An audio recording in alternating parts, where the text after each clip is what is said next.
My brother is dead, and you are thinking about such a thing? I can't believe it. I can't be with you anymore.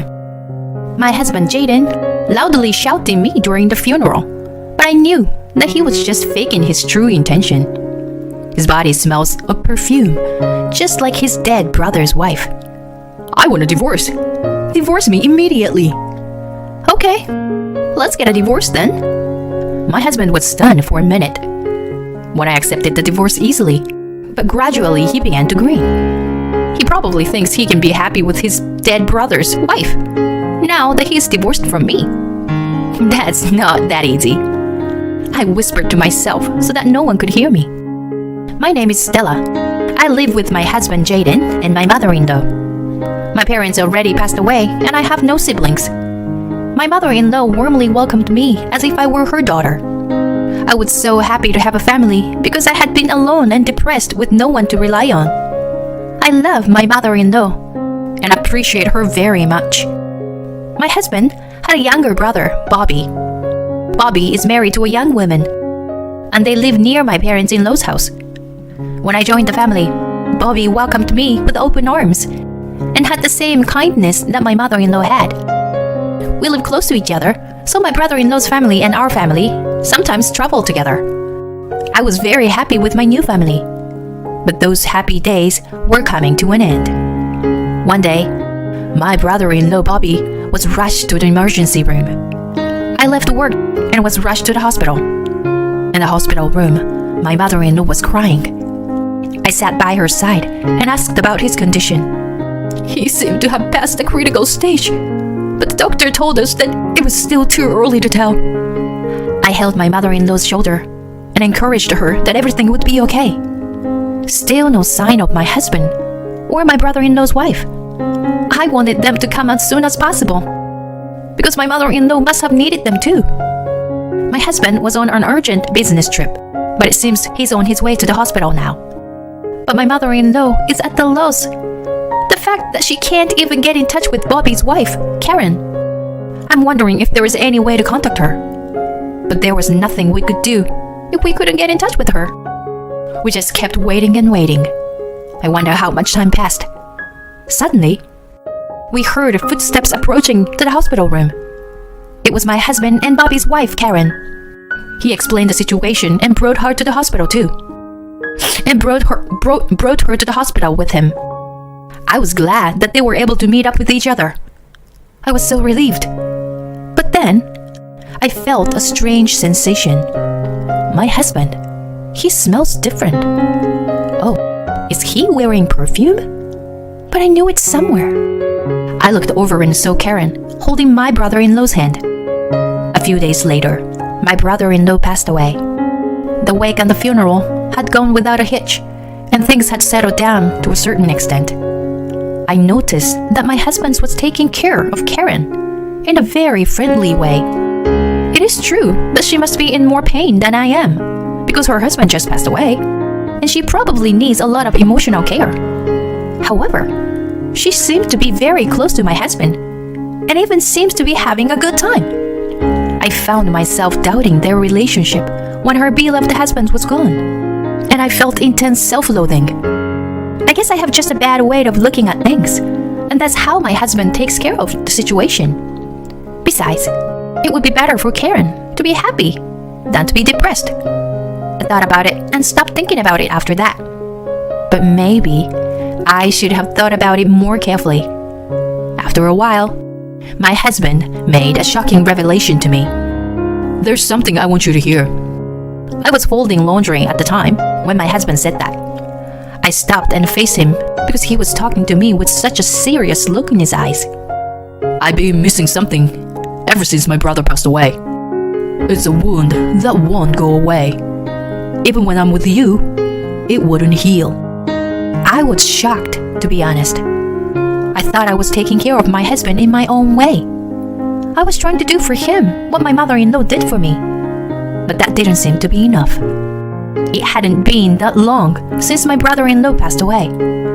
I was trying not to show that I was upset, nodding and listening to the rest of the story. But I've met someone who makes up for that. Yes, you see, it's Karen, Bobby's wife. She, too, said losing her husband and left a hole in her heart. I think there are some things that can be filled only by those who have lost someone they love. The wind has changed.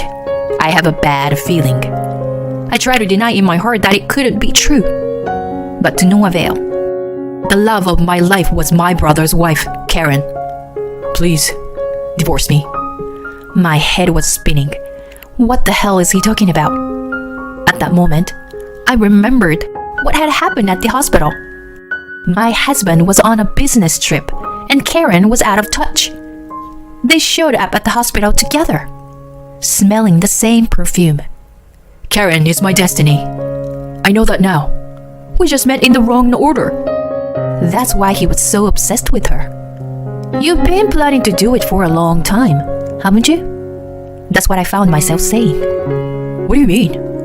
Are you saying I've been having an affair for a while? I came back to myself in surprise at my husband's fury. I explained to him how I had thought that, even though it had come out of my mouth unconsciously. But the more I told him about the perfume and how friendly he was taking care of her, the more I said, the more I was laying out the allegations of infidelity. My husband felt attacked and his mood soared. He showed his displeasure and made it clear to me. We're still grieving, and you're talking about such a thing? I can't believe it. I can't be with you anymore. And my husband left. The sight of my husband's back as he left, and the fact that he told me that I was not his life partner.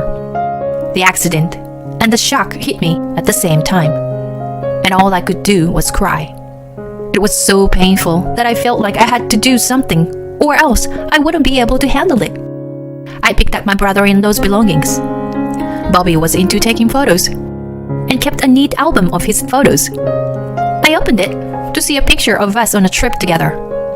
The happiness in the photo is no longer here, and that I may have destroyed even the possibility of feeling it. All I can feel is sadness. As I flip through the album and look at the various photos, something slips through the cracks. It was an envelope. A few days later, my husband and I ended up divorcing. When my mother-in-law learned about my husband's story and his intention to divorce, she cried and apologized to me. I am so sorry for my stupid son. I know you will be happy, Stella. Even though we are separated from each other, you and I are still family. So if you ever need me, please call me immediately. My mother-in-law was always being good to me, and she has nothing to apologize for. Making such a kind person cry, I was sad than anything to leave my mother-in-law. I moved out of my parents-in-law's house and started living alone. I lived alone before I got married, but I am irresistibly lonely. However, such loneliness only lasted for a while. 2 months later, I got a call from my mother-in-law. Apparently, my ex-husband and Karen moved out on their own. Because of this, my mother-in-law had too much space in her house. She's thinking of getting rid of it and starting a life on her own. But she moves out, she won't have any friends in the neighborhood to rely on. She asked me if it was okay for her to move to a place close to me. Hearing my mother-in-law's voice, as she spoke with a sad smile on her face, I suggested that we move in together. At first, she was reluctant to do so, but I convinced her that I couldn't leave her alone. In the end, we bought an apartment and moved in together. Since we started living together, we became more like real mother and a daughter than ever before. These days went on for a while. I received a call from a number I didn't recognize, and it was her, Karen. I asked her what she wanted after all these years. How come the house is not there? And what's more, you've been adopted? I thought my heart would stop in surprise when she suddenly shouted in my ear. There is now another building in the place of my parents-in-law's house that my mother-in-law sold. Since she sold the land, it is not strange that there is a new building there. Also, the adoption was proposed by my mother-in-law when we decided to move in together. The exact opposite of when we suggested we move in together. And I was initially reluctant to ask her to go that far. But my mother-in-law said she wanted to be a real family, and I didn't mind. So I agreed.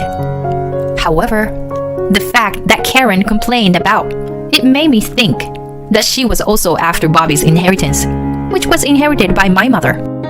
Soon after my mother and I moved in together, it came up many times that Karen might have married my ex-husband for Bobby's money. And now that she had already inherited his fortune, but we managed to keep the rest. I opened my mouth, knowing that the time had come. I don't deserve to be told what to do. We're not family anymore. I want you to be thankful that I didn't ask for alimony for the affair. If that's what you want, I'll ask for it. My ex-husband told my mother that he was divorcing me, and she declared herself insulated from him. Karen seemed a little taken aback by my response, but regained her composure and retorted. You had accused Jaden of adultery even before we were together, hadn't you? You made him want to leave you. You should be ashamed of yourself. Huh. What if I told you I have proof? Her response is so predictable that I counter with a bit of a snark. Silence flows from the phone. I found that letter. Yes, the envelope. That came out of my brother-in-law's photo album the day my husband left me. The letter was filled with his grudge. The doctor told me I don't have much time. So, when you read this, I won't be around anymore. This letter contains the hidden evidence of my wife's affair with Jaden. If Jaden or Karen finds this letter, they can destroy it all. Then I will have failed miserably. But if you, Stella, find this letter, let my wife and my brother be punished for what they deserve. My brother-in-law's letter also contained his feelings for his wife. After we got married, Karen quit her job. She thought it was my job to make her happy, so she just sat around the house and did nothing. When I told her that we should help each other out a little more, she got upset. And then there were days when she shut me out when she thought I wasn't making enough money. I had a hard time accepting that my wife had changed so much. So if I could work hard and make her life easier, I hoped she would return to her old self. But that was her true self after all. I'm so ashamed that I didn't see it. If my ex-husband and Karen hadn't gotten involved, I wouldn't have tried to make things worse. But if I let her misdeeds go any further, I had to take action for my late brother-in-law. I'll destroy them both. Bobby saw through you two a long time ago, and he had gathered all the evidence. And I am going to ask you to pay alimony. It was easy to imagine her shaking over the phone. She's trying to sound as strong as she can, with that shaky voice of hers. There is no way you can ask for alimony now that we're married. That's a bluff. You are trying to scare me, but it's not going to work. I'll sue you for blackmail. Be my guest. Paying for a lawyer costs a lot, you know? Well, I'm sure it's a waste of money. You seem to have studied the division of property, but you didn't learn about adultery. So naive. You thought Bobby didn't know anything about it, did you? I didn't flinch at all. Then she hung up the phone violently. Later, I filed a claim for alimony with my ex-husband and his new wife through a lawyer. After a while, my ex-husband contacted my mother. Apparently, he wanted to leave Karen and live with my mother. Karen's original bad character, combined with her anger at being charged with alimony. She seemed to be doing pretty much whatever she wants to do to my ex-husband. My ex-husband's voice is so tired. It's hard to believe they were newlyweds. Like my late brother-in-law, he failed to see her true nature. It's amazing what blood can do to you. I'm sitting next to my mother, talking on the phone. Come on, Mom. I didn't know she was like that. I can't live with her anymore. I just want to be with you and my Stella again. What the hell? You're the one who said she wasn't the one and left. I won't allow a man to hurt my daughter. I won't let you live with us. If you are really sorry, you'll first pay the alimony. If you do anything to me or Stella, I'll call the police. No, Mom. Please. I can hear the pathetic voice of my ex-husband on the phone. But he is, after all, my mother's own blood. She couldn't forgive him, so she gave him mercy. If you really can't pay the alimony, I'll pay it for you instead of a living will. In exchange, you must forego all inheritance after my death, and never to appear in front of us again. My ex-husband had no choice but to accept my mother's last act of mercy. We never heard from them again. My mother and I still spend time together. When we are happy, we rejoice together. And when we are sad, we comfort each other. And if we have a bad day, we've strengthened our bond enough to be able to clash with each other. Bobby, I've got your revenge. I still remember my brother-in-law. Although we are not related by blood, now I have a strong bond with my mother, and we will live happily together as a family.